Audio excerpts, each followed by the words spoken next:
삼성전자가 지금까지 아주 잘 해왔기 때문에 앞으로도 역시나 잘할 것이다. 이거 위험한 말이 될 수도 있습니다.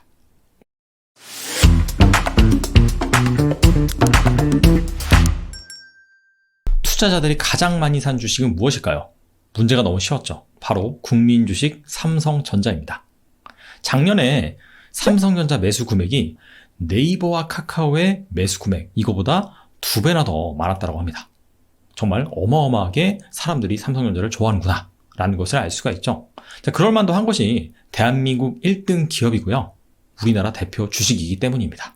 자, 그래서 앞으로 장기 투자할 만한 기업 1순위를 꼽자면은 누구나 다 삼성전자를 꼽을 가능성이 높습니다. 앞서 말씀드린 것처럼 우리나라 1등 기업이고 그간 사업을 잘해왔으며 메모리 부분에서 글로벌 반도체 1위 기업이기 때문이죠. 그런데 방금 제가 드린 말씀, 이거 위험한 말이 될 수도 있습니다. 뭐가 위험하느냐?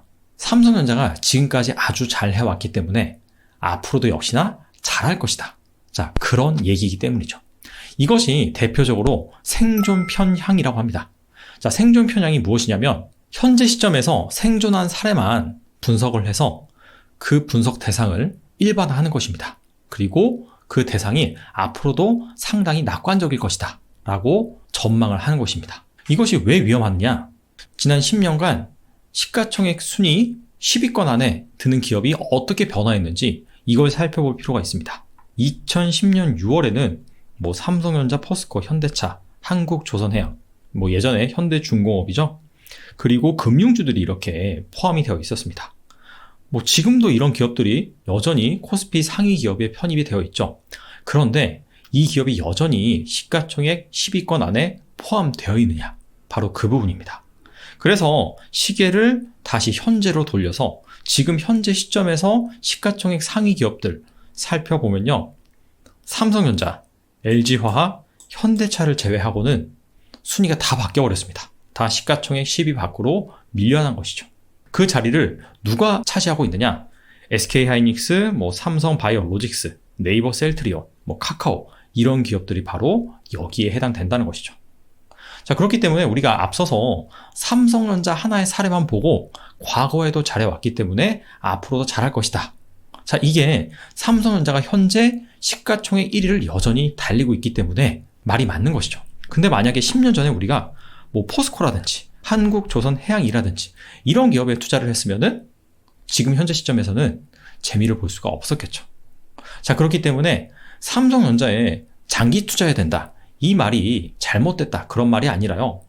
과거에 잘해왔다고 앞으로도 잘한다. 라는 보장은 없다. 그런 말입니다. 자, 그렇기 때문에 만약에 여러분들이 삼성전자에 투자하신다. 라고 한다면 매 분기마다 삼성전자가 사업을 잘하고 있는지, 실적, 사업보고서 이런 것들 계속적으로 체크해 나갈 필요가 있습니다. 그리고 정말 부자가 되기 위해서는 사실 이런 거죠. 10년 전에는 시가총액 상위에 없었으나 현재는 시가총액 상위에 들어가 있는 기업들. 자, 이런 기업들이 무엇이 될 것인지, 앞으로 10년 후에는 과연 어떤 기업들이 시가총액 상위에 자리할 것인지, 자, 그런 주식을 발굴하는 것이 무엇보다 중요하겠죠. 그리고 또 일반적으로 투자자들이 진리라고 생각하는 부분이 있어요. 근데 그 부분이 어찌 보면 잘못될 수가 있습니다. 바로 매매 시점에 대한 부분인데요. 주식은 언제 사야 되죠? 바로 쌀 때 사야 되죠. 자, 쌀 때 사야 된다. 이 의미 때문에 주로 언제 우리가 손이 나가냐면 바로 주가가 떨어질 때 나갑니다. 그런데요, 주식시장은 수천만, 수억 명의 투자자들의 집단 지성으로 움직이는 시장입니다. 그렇기 때문에 이 주식시장을 만만하게 봐서는 안 됩니다. 일반적으로 나보다는 무조건 똑똑하다라고 생각을 해야 됩니다. 무슨 얘기냐? 떨어지는 주식에는요, 그에 합당한 이유가 있을 가능성이 높습니다. 반대로 오르는 경우도 마찬가지겠죠. 자, 그렇기 때문에 일반적으로 이렇게 주가가 계속해서 하락하는 기업들, 그런 기업들을 사면은 더 떨어질 가능성도 충분히 있습니다. 부자들의 공통점은요, 잡초는 뽑고 꽃에는 물을 준다입니다. 자, 이 얘기를 매매 시점과 결부해서 생각을 해보면 막 떨어지는 주식, 이런데 꼭 포커스를 두기보다는 오히려 올라가는 주식, 이런 것들을 샀을 때 수익을 볼 가능성이 있다. 자, 이런 말입니다. 이걸 실제로 차트를 통해서 한번 보여드리겠습니다.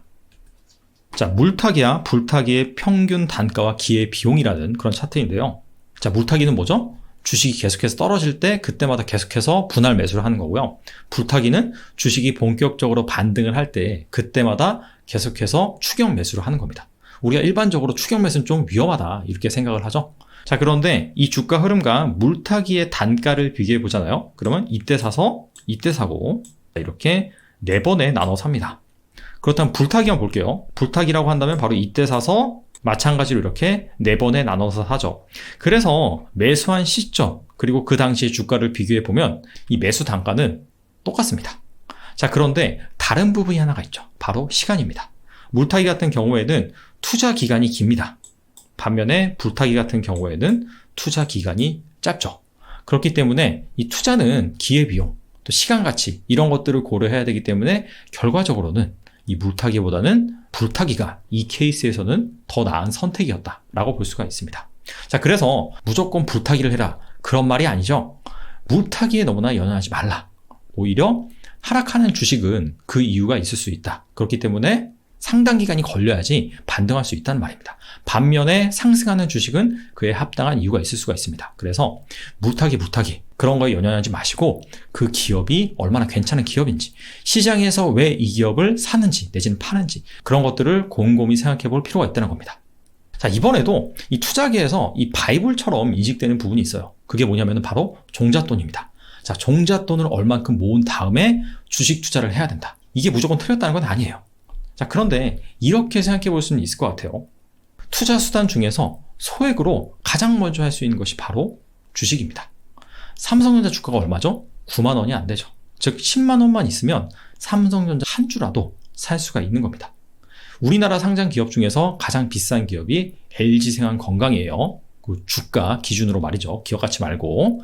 그 기업이 한 150만 원, 160만 원이죠. 그렇기 때문에 내 손에 200만 원만 있으면 우리나라 주식을 다 살 수 있는 겁니다.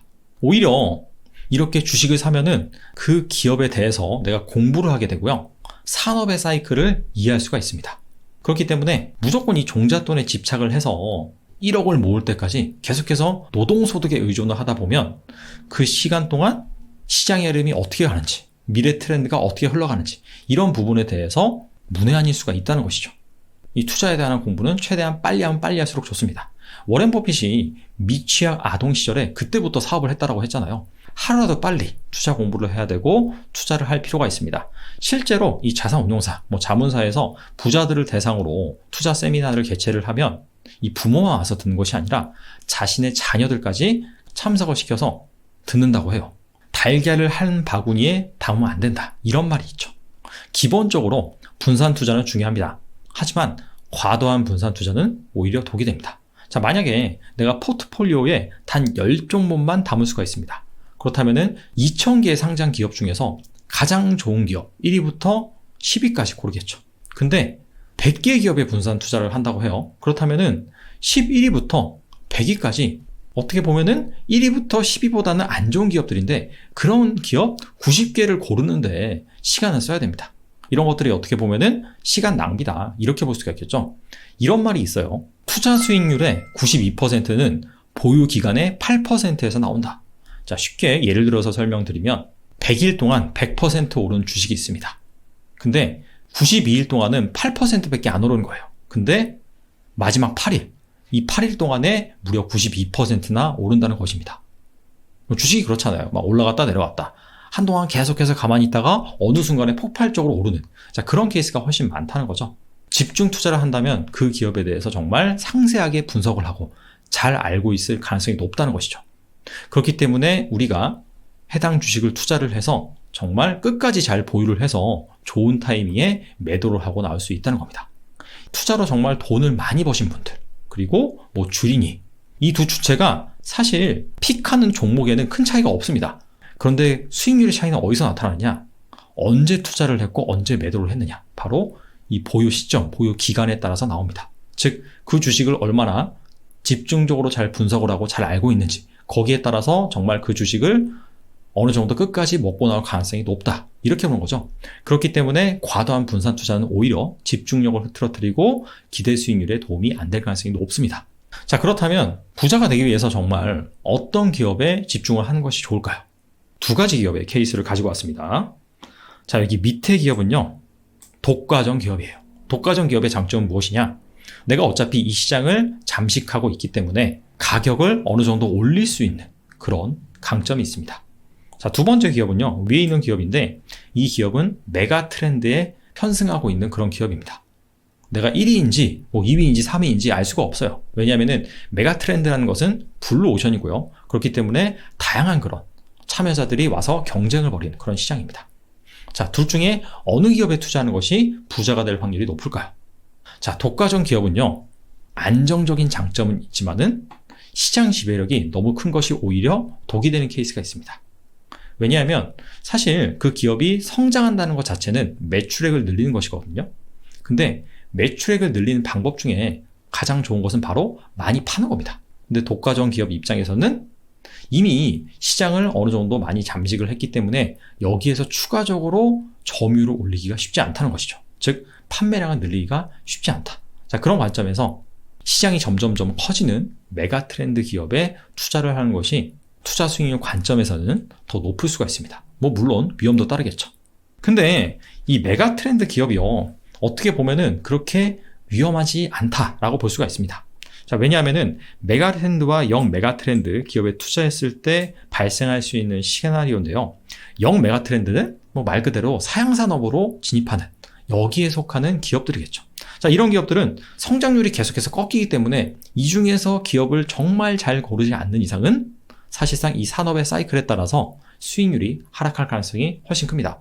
반면에 메가 트렌드, 이런 기업들 같은 경우에는 춘추전국 시대라고 하더라도 시장이 워낙 성장하는 그런 속도가 가파르기 때문에 정말 이상한 주식만 고르지 않는다라고 한다면 이 메가 트렌드에 편승을 해서 투자 아이디어, 투자 시점이 조금 잘못됐다 하더라도 시간이 지나면 수익을 낼 가능성이 높아집니다. 자, 지금까지 말씀드린 부분은요, 부자들은 이런 주식을 삽니다. 서적에 포함된 내용을 제가 각색해서 소개해드린 부분입니다. 이 저자는요, 10년 넘게 그 펀드 매니저로 활동을 하고 있습니다. 예전에는 유명한 가치투자 운용사에서 매니저로 활동을 하다가 2015년에는 투자 자문사를 공동 창업을 해서 지금 현재 700억의 자산을 운영하는 펀드 매니저입니다.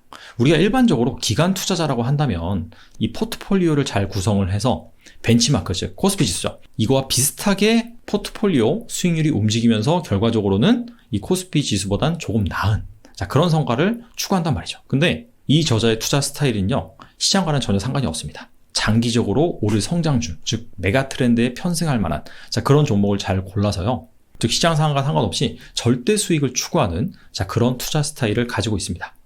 그렇기 때문에요, 종목도 상당히 면밀히 분석을 하고 직접 그 기업의 주주총회에 참석하기도 하고 실제 그 기업에 방문을 해서 공장까지 둘러보고 상당히 꼼꼼하게 투자 대상을 발굴하고 있습니다.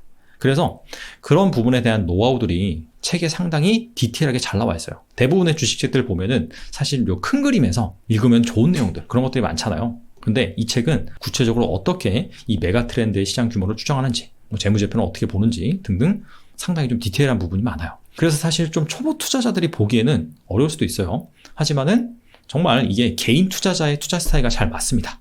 특히나 이렇게 성장주를 발굴해서 장기 투자하시는 분들, 그런 분들 같은 경우에는 꼭 한번 읽어보시면 좋을 것 같습니다. 자, 오늘은 여기까지 하겠습니다. 감사합니다.